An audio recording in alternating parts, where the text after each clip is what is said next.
the timing of the injuries last night and him being on waivers and being a veteran who's played, some 350 games, gives us some experience. He's a puck-moving left shot, and we have some experience with him because we played against him in the playoffs when he was with Boston. So he'll be here tomorrow. And now it's up to you. You've dealt with some long-term absences with Pelech over the past couple of seasons. I know it's always next man up, but specifically about Adam, what kind of hole does that leave the team in?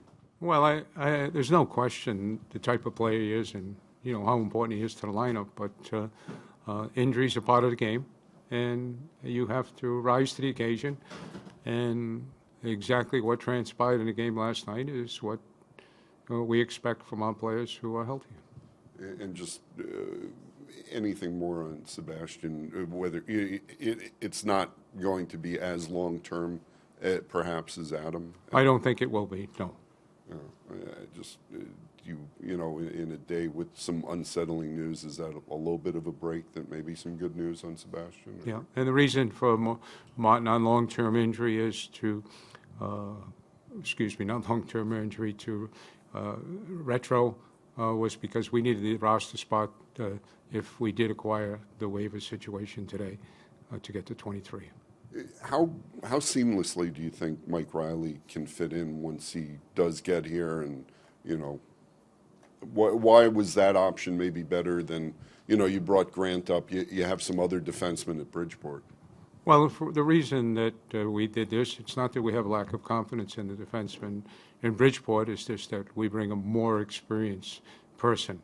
We're going to have a couple of young players in the lineup with our defense tonight. And it is a relatively young defense right now, which we're proud of as far as today and tomorrow. So the major reason was the experience. 350 games compared to 10, 15, and 20 is quite a difference.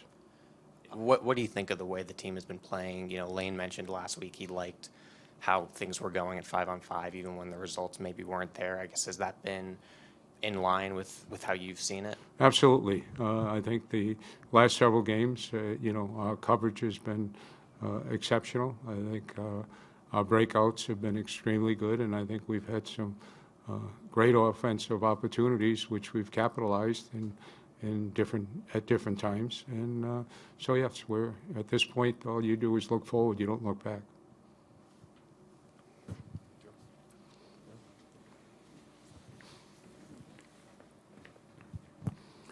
Lou, do you feel like you're getting enough from your top line with Matt Barzal?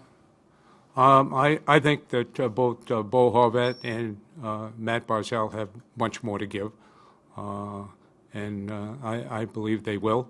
And I think that's the good news. I think their abilities of what they can bring, but I think they have more to bring, yes.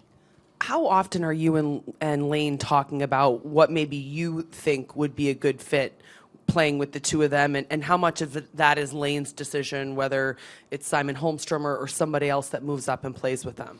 We communicate every day. We talk many times, and we talk about everything. As far as, Shannon, what we talk about and what we don't talk about, sorry.